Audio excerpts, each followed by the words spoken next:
Discover the untold paradox of the Vietnam War, where ultimate tactical success clashed with strategic failure, revealing a profound lesson about the limits of firepower.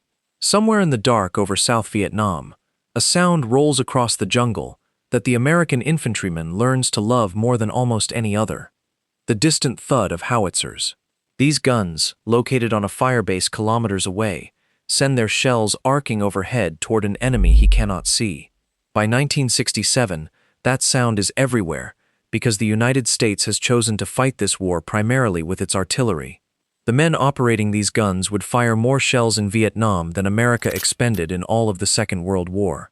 They are known as Redlegs. When an American unit is pinned down, surrounded, or fighting for its life, these are the men who respond, ensuring no soldier in the field is ever truly alone as long as the guns can reach him. The name Redlegs is older than Vietnam by more than a century. In the 19th century United States Army, branches of service were distinguished by colored trim on their uniforms, and the field artillery was assigned scarlet. Artillerymen wore stripes of red down the legs of their trousers, and the nickname Redlegs attached itself to them and never let go. By the time howitzers reached Vietnam, the red stripe was long gone from the working uniform, but the name endured, passed down through generations of gunners as a badge of identity. The men serving the guns on a firebase in the Central Highlands in 1967 carried a title that linked them to the cannoneers of the Civil War and the Indian Wars. What had not changed across all that time was the essential role. Artillery existed to deliver concentrated indirect fire onto targets the gunners themselves could not see, guided to those targets by other men. In Vietnam, this role would prove central to the entire American method of fighting. With no front line and no enemy willing to stand and trade blows, the United States leaned on its unquestionable advantage, the ability to deliver fire heavier than anything the Viet Cong and North Vietnamese could answer. The infantry's task, in large part, was to find the enemy and fix him in place. The killing belonged disproportionately to the guns. This made the field artillery not a supporting afterthought, but a central pillar of the war. This entire arrangement depended on a single demanding condition: the guns had to be able to reach almost anywhere American troops might go. Reaching everywhere was the central problem, because Vietnam had no continuous front line. The enemy could appear in any province, ambush a patrol on any trail, strike a base in any region, and melt back into the population or across a border. There was no continuous line behind which artillery could be masked in the traditional way. The American answer was the fire support base, or firebase, a concept that came to define the artillery war. Rather than concentrating guns in a few large positions, the Army scattered them across the countryside in a web of small, fortified outposts, each holding a battery of howitzers. This ensured that an infantry unit, operating almost anywhere within range, could call for fire and receive it within minutes. The fire bases were positioned so their fields of fire overlapped, blanketing the surrounding terrain in what planners called a fan of supporting fires. An infantry company sweeping a valley was rarely outside the reach of at least one battery, and often several. Building these bases was itself an enormous undertaking, repeated thousands of times across the war. A firebase typically began when helicopters or engineers cleared a patch of jungle or a hilltop, often a position chosen for its commanding terrain and its ability to range the surrounding area. The guns were flown in, slung beneath helicopters, along with ammunition, sandbags, barbed wire, and the men who would serve them.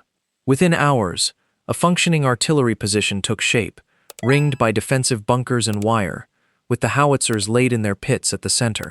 Some firebases were temporary, occupied for a single operation and then abandoned. Others became semi-permanent fixtures, manned for months or years. The pattern of war in Vietnam meant the Redlegs spent much of their time not maneuvering, but holding these fixed positions, firing in support of operations that might be taking place many kilometers away against an enemy they would never see. The principal weapon of the Vietnam Redleg was the 105mm howitzer, and above all, the M1A1, which crews simply called the 105. It was the workhorse of the field artillery, light enough to be slung beneath a helicopter and flown onto a hilltop, capable of a high rate of fire and able to throw a high explosive shell to a range of around 11 kilometers. It was found on nearly every firebase that ringed the infantry's operating areas, and it fired the overwhelming bulk of the war's countless missions. When an American soldier in the field heard friendly artillery answering his call, more often than not, it was the 105 that responded. Heavier guns existed for missions the 105 could not reach, and the artillery's character is best understood by working up through them, from this light, ubiquitous workhorse to the long-range pieces that dueled with the enemy's own batteries. The work of actually placing a shell on a target was far more complex than the simple image of a gun firing suggests, and it was here that the artillery system revealed its real character. The Redlegs serving the Howitzer did not see what he was shooting at. He received firing data, an elevation, a deflection, and a charge, set the gun accordingly, and sent the round downrange on faith that the calculations were correct. Those calculations originated with a forward observer, an artilleryman attached to the infantry who could actually see the target, or with the infantry's own radio operator calling in a contact. The observer reported the target's location, and the request traveled to the Fire Direction Center, FDC, the brain of the artillery, where men worked the mathematics that translated a point on a map into the precise settings each gun must use. The FDC accounted for the distance to the target, the difference in elevation, the type of shell and fuse, even the temperature of the powder, and the rotation of the earth on the longest shots. It was a system of distributed labor in which the man who saw the target, the men who did the mathematics, and the men who served the gun were often separated by kilometers, linked only by radio. When it worked, a few words from a frightened infantryman pinned down in a tree line became, within minutes, a curtain of high explosive falling exactly where it was needed. The pace of this work could be staggering. During a firefight, a gun crew might fire scores of rounds in a matter of minutes, the cannoneers moving in a practice sequence, one man swabbing the bore, another loading the shell, another setting the fuse, the gunner laying the piece, the chief of section directing the whole operation. The labor was brutally physical.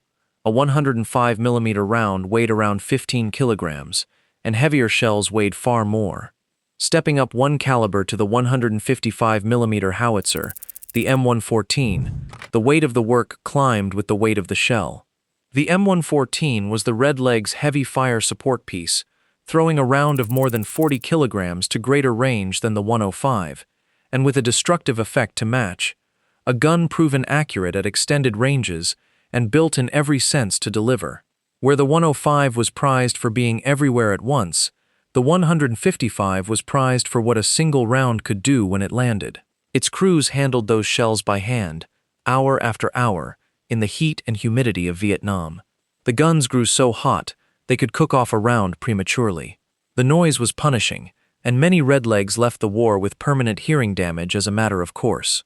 In sustained fire missions, the crews worked to exhaustion, soaked in sweat, deafened, choking on propellant smoke, feeding the guns shell after shell, because somewhere out in the dark, men were depending on those rounds arriving. The organization of a gun crew reflected the precision the work demanded, and every man had a defined role within it. A typical 105mm section was built around its howitzer, and the handful of men who served it, directed by a chief of section, a sergeant responsible for the gun, its crew, and the accuracy of every round it fired. The gunner laid the piece, setting the deflection and elevation passed from the FDC using the gun's sights. The assistant gunner worked the breech. Ammunition handlers prepared the rounds, cutting the powder charge to the correct increment and setting the fuse, whether for an airburst above the target, a point detonation on impact, or a delay to penetrate before exploding. The choreography of a firing battery, several guns working in concert, was a thing of trained discipline, each section repeating its sequence in near silence under the chief's commands. The rounds going out in a steady rhythm that could be sustained for hours. The Redlegs' competence was measured in this rhythm, in the speed and accuracy with which raw firing data became steel falling on a distant enemy. Life on a firebase between fire missions was its own kind of ordeal, monotonous and miserable in ways the combat narratives often omit. The bases were dusty in the dry season, and seas of mud in the monsoon. The men lived in sandbag bunkers and gun pits, perpetually filthy, plagued by insects, rats, and the diseases of the tropics. There was the constant labor of maintaining the position, filling sandbags, stringing wire, cleaning the guns, stacking ammunition, digging deeper as enemy mortar fire taught the value of overhead cover. There was guard duty on the perimeter at night, the strain of listening to the dark for the sounds of an approaching enemy, and there was the abrupt transition from boredom to violence, the call for a fire mission that snapped the exhausted crews to their guns at any hour, the firing, and then the return to waiting. The Redlegs War was largely a war of fixed positions and grinding routine, punctuated by intervals of intense and dangerous work, lived out on a patch of cleared jungle that was at once a fortress and a target. This dependence was the heart of the matter, and explained why artillery occupied such a central place in the experience of the Vietnam War. For the American infantrymen, artillery was salvation. When a patrol walked into an ambush, when a company was surrounded, when a firebase itself was assaulted in the night, the guns were what tipped the balance. An infantry officer who had lost the initiative in a firefight could regain it by bringing down artillery on the enemy's position, and the speed with which the Redlegs could deliver that fire often determined who lived and who died. The relationship between the infantry and the artillery was thus one of profound mutual reliance. The infantry protected the firebases and made the contact that gave the artillery its targets. The artillery, in return, promised that no American unit would ever fight entirely alone, that help was always a radio call away. This promise was the psychological foundation of American ground operations in Vietnam, and the Redlegs were the men who kept it. One particular technique came to embody this relationship and revealed how completely the war revolved around the guns. American units adopted the practice of harassment and interdiction fire, often shortened to H&I, in which artillery fired throughout the night onto map coordinates where the enemy was suspected to move, trails, crossings, and assembly areas, without any observer confirming a target was present. The theory was that this unpredictable fire denied the enemy freedom of movement and kept him off balance. On a typical night, the fire bases of Vietnam poured thousands of rounds into the darkness. On this basis, there was also defensive fire planned around each fire base and infantry position, pre-registered concentrations that gunners could fire instantly if the perimeter was attacked. The forward observer with an infantry unit would often register defensive targets around the unit's night position before dark, so that if the enemy came, fire could be brought down within seconds, sometimes directly onto the unit's own perimeter in extremity. Artillery was woven into every aspect of how the infantry lived and fought, present even when no battle was taking place, a constant rumble on the horizon that the troops came to find reassuring. The effectiveness of this system in actual combat was demonstrated repeatedly, and one of the earliest and clearest demonstrations came in November 1965 in the Ia Drang Valley. There, in the first major battle between American regulars and North Vietnamese regulars, a battalion of the 1st Cavalry Division was air assaulted into landing zone X-ray, deep in enemy-controlled territory, and was almost immediately engaged by a far larger North Vietnamese force.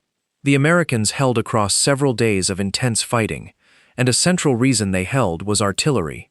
2 batteries of 105mm howitzers, positioned on a separate fire base several kilometers away, fired thousands of rounds in support of the battalion, the guns growing hot, and the crews working without rest at moments when North Vietnamese assaults threatened to overrun the perimeter.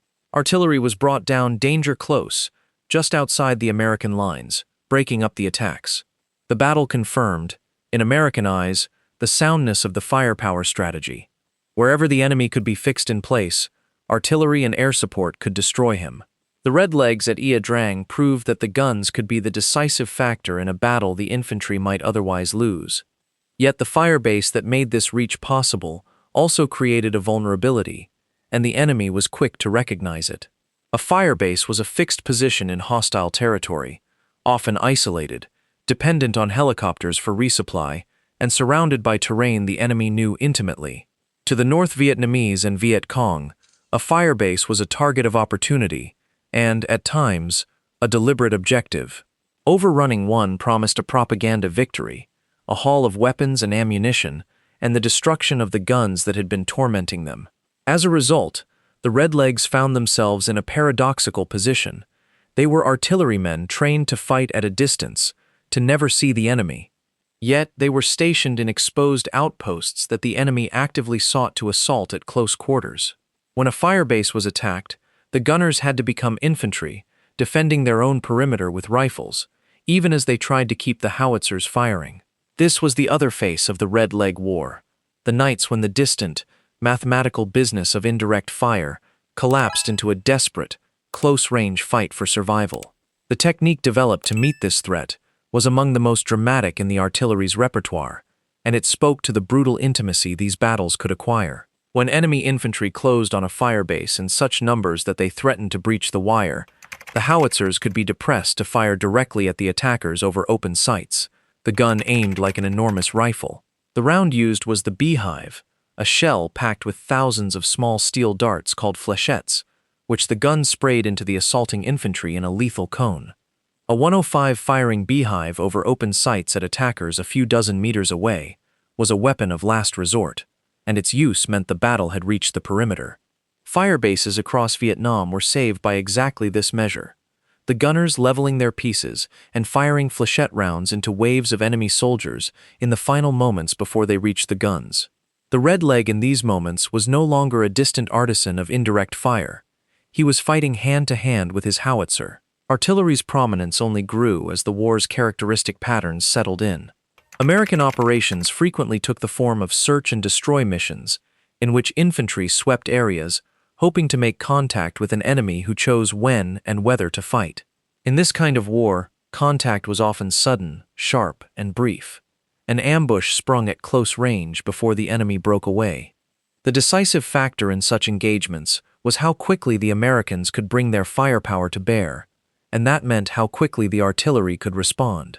A forward observer who could rapidly and accurately call for fire was worth more to an infantry company than additional riflemen, because he unlocked the destructive power of the batteries arrayed across the surrounding firebases. The entire tempo of American ground combat in Vietnam was shaped by the response time of the guns, and the Redlegs organized their entire existence around minimizing that response time.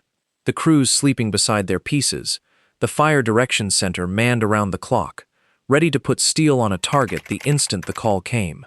The forward observer deserved particular attention because he was the figure on whom the whole system turned and the one who bore its risks most directly. He was an artilleryman, but he did not serve a gun. Instead, he walked with the infantry, sharing their patrols and their dangers, carrying a radio and a map, and the trained eye that could translate the chaos of a firefight into a grid coordinate and a correction. When contact came, it was the observer who called the first mission, who watched where the rounds fell and adjusted them onto the target, who decided whether to fire for effect with every gun in the battery. A skilled observer could bring fire onto a target with remarkable speed and walk it precisely where it was needed, and infantry commanders came to value a good one above almost anyone else attached to their unit. But the observer's position with the lead elements of the infantry and the radio antenna that marked him made him a priority target for an enemy who understood exactly what he represented. To kill the forward observer was to sever the infantry's connection to the guns, and the enemy hunted him as deliberately as he hunted the officers and radio men. The observer thus embodied the artillery's reach and its vulnerability at once. The man who made the firepower possible, standing in the most exposed position on the battlefield. The scale of fire this produced was difficult to comprehend, and the numbers are among the most striking facts of the entire war. American artillery in Vietnam fired an estimated tens of millions of rounds over the course of the conflict. In a single year at the height of the war, the expenditure ran into millions of shells.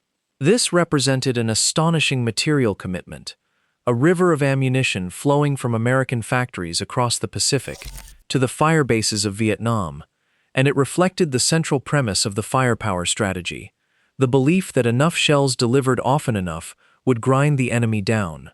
The harassment and interdiction fire alone consumed a vast portion of this total, fired into the dark at suspected targets that may or may not exist. The logistics of supplying this much ammunition were themselves a major undertaking, with helicopters shuttling pallets of shells to fire bases in a constant cycle, the crews unloading and stacking, and then firing away what they had unloaded. But the sheer volume of fire raised a question that hung over the entire artillery war. Was all this firepower actually achieving its purpose? The whole approach rested on the assumption that delivering enough fire would wear the enemy down past the point he could endure. Yet, the enemy in Vietnam proved extraordinarily resilient, willing to absorb staggering losses and continue. Much of the artillery's fire, particularly the harassment and interdiction fire poured into the night, fell on empty jungle, expending enormous quantities of ammunition for uncertain return. The guns were devastatingly effective when they had a real target, when a forward observer could see the enemy and adjust the fire onto him. They were far less effective when fired on speculation at map coordinates, and a significant fraction of the war's artillery expenditure fell into the second category. The Redlegs worked themselves to exhaustion firing missions, but the relationship between the rounds fired and the enemy actually killed was far weaker than the volume of fire would suggest. There was, moreover, a cost to this volume of fire that the impressive expenditure figures obscured entirely, and it fell on the people the United States was ostensibly there to protect. Artillery is a blunt instrument. A 105 or 155 round landing in a village kills whoever is present, combatant or not.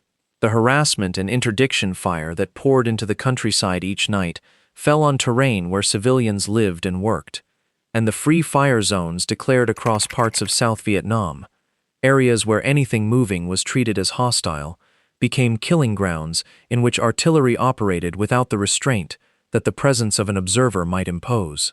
The South Vietnamese peasant, caught between the Viet Cong and the firepower of the Americans, experienced the artillery not as protection, but as a constant, arbitrary danger.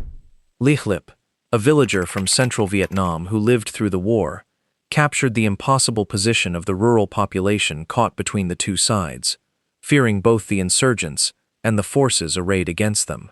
Artillery, for all its effectiveness in battle, contributed directly to the alienation of the very population whose loyalty the war was supposedly contesting, a cost that no measure of rounds fired or enemy claimed would ever capture. The vulnerability of the firebases, meanwhile, was repeatedly tested, and the assaults on them produced some of the most desperate fighting of the war. Throughout the conflict, North Vietnamese and Viet Cong forces attacked firebases across South Vietnam, probing the wire, raining mortars and rockets onto the gun positions, and at times launching full ground assaults intended to overrun the base. The defenders, the Redlegs and the infantry stationed with them, fought to hold their perimeter while the howitzers fired in their own defense, beehive rounds over open sites. Defensive concentrations brought down danger close around the base by neighboring firebases.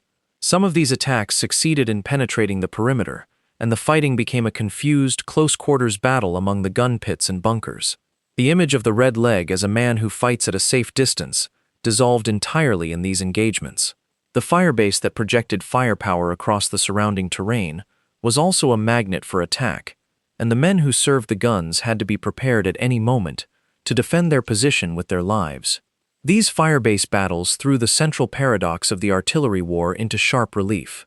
When the enemy chose to mass and assault a fixed American position, he handed the Redlegs exactly the target their entire system was built to destroy, and the result was almost invariably catastrophic for the attackers. Waves of infantry advancing on a firebase were met with high explosive and beehive at point-blank range, with defensive concentrations from neighboring batteries, and with air power summoned overhead, and they were slaughtered in numbers that dwarfed the defenders' losses. In purely military terms, these were crushing American victories, demonstrations that no enemy could take a defended gun position and live. And yet, the enemy kept coming, accepting losses that any conventional calculation said he could not sustain, because his purpose was not to win the firefight, but to bleed the Americans and the patience of the people back home who were paying for the war. The Redlegs won the battles decisively, and the war drifted away from the United States regardless, a contradiction that sat at the heart of the entire firepower enterprise. The siege of the Marine Combat Base at Khe Sanh in early 1968 offered the purest demonstration of what concentrated firepower could do, and it became one of the most famous episodes of the war. When North Vietnamese forces surrounded and besieged the isolated base, the American response was to unleash an unprecedented weight of fire in its defense, a coordinated effort of artillery and air power intended to break the siege through sheer destruction. The artillery at Khe Sanh and on supporting positions fired continuously, while overhead, bombers added their own staggering tonnage. The North Vietnamese forces around the base were subjected to one of the most intense concentrations of firepower in the history of warfare, and the siege was eventually lifted. Khe Sanh seemed to vindicate the firepower doctrine in its most extreme form. Given a fixed enemy who could be located and targeted, American firepower could deliver annihilation. But the enemy in Vietnam usually did not present himself as a fixed target, and the lesson of Khe Sanh, that overwhelming firepower works against a concentrated foe, was one the enemy was careful not to let the Americans apply too often. The ground near the Demilitarized Zone, DMZ, presented the Redlegs with a different and more conventional challenge, and it was the one place in the war where they faced an enemy who could shoot back at the same range. Here, North Vietnamese artillery, positioned north of the zone and in the hills along the border, ranged American positions with its own guns, and the war took on the character of an artillery duel of the kind the Redlegs trained for but rarely encountered elsewhere in Vietnam. This was the work of the heavy guns, the self-propelled pieces too big to sling beneath a helicopter, hauled into position on tracked carriages, and it was where the last two members of the Redlegs family came into their own. The first was the M110, the 8-inch howitzer, and among the men who served the guns, it carried a particular reputation. It was the most accurate piece in the entire American arsenal, a heavy self-propelled howitzer, capable of surgical fire at long range. When precision was exactly what the mission demanded, when a target had to be hit cleanly at a distance near a friendly position, against a specific enemy gun on a bridge or a bunker that a less accurate piece might only straddle, the 8-inch was the gun the Redlegs wanted laying the round. Heavy fire delivered with the discipline of a marksman, that was the M110's signature. The second was the M107, the 175mm gun, and it answered a different need entirely: reach. Mounted on the same tracked self-propelled carriage, the 175 threw its shell more than 30 kilometers, the longest reach on the American line, and it became the principal counter to North Vietnamese guns firing from across the border. Along the DMZ, the M107 was the counter-battery king, the gun that could strike enemy artillery firing from beyond the range of every lighter piece, outranging the guns that ranged the Americans.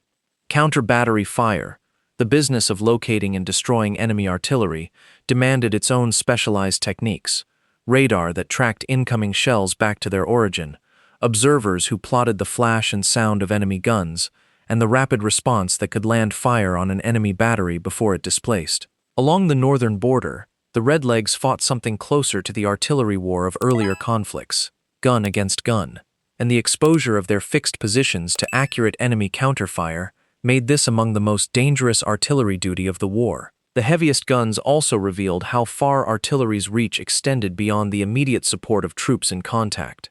The long-range pieces were used for interdiction, firing on supply routes, river crossings, and suspected staging areas deep in contested territory, attempting to disrupt the flow of men and material moving south.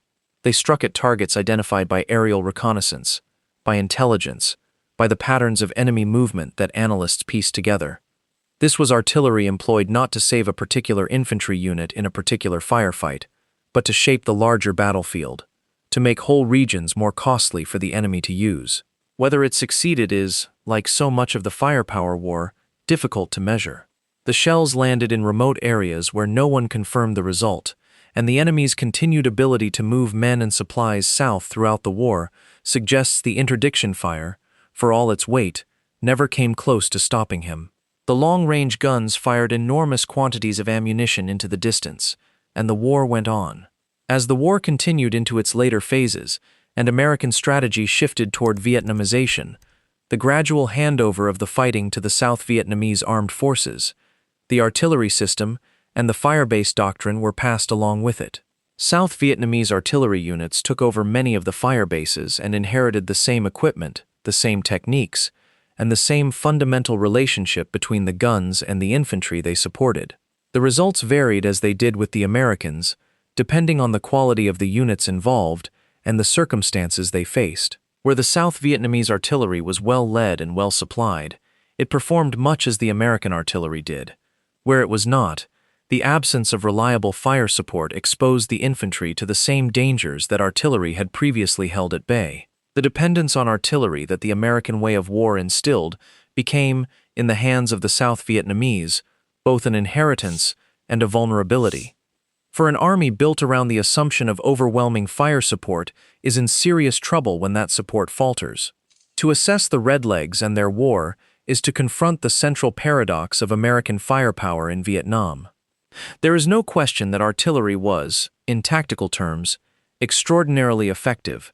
Time and again, it was artillery that saved American units from destruction, that broke enemy assaults, that gave the infantry the confidence to operate in hostile territory, knowing that fire support was always within reach.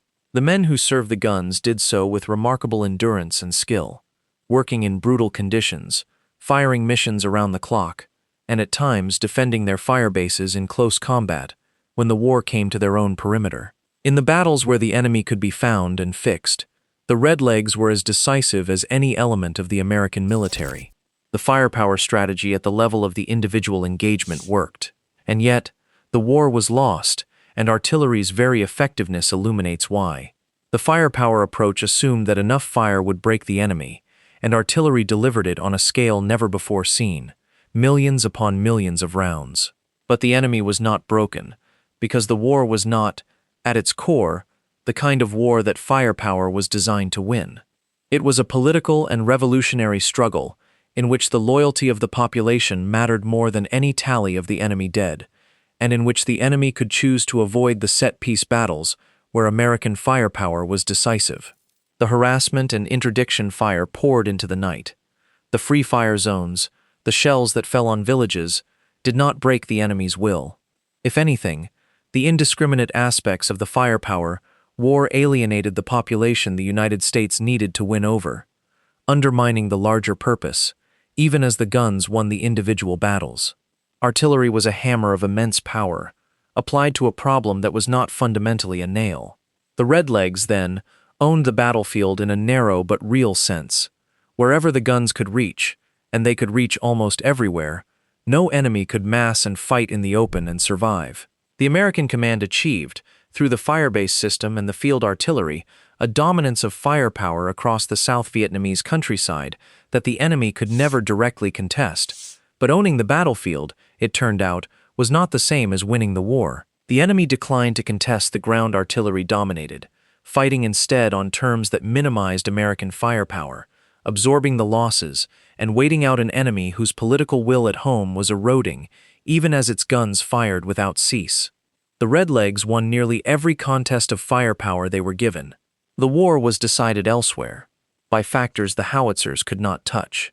There is a final irony in the story of the Vietnam Redlegs, and it lies in the disproportion between effort and outcome.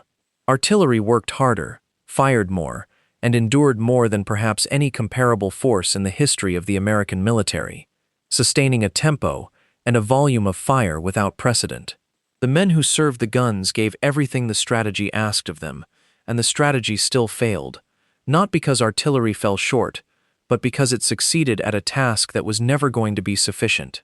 The howitzers on the firebases of Vietnam delivered a crushing weight of fire onto an enemy who simply refused to be crushed by it.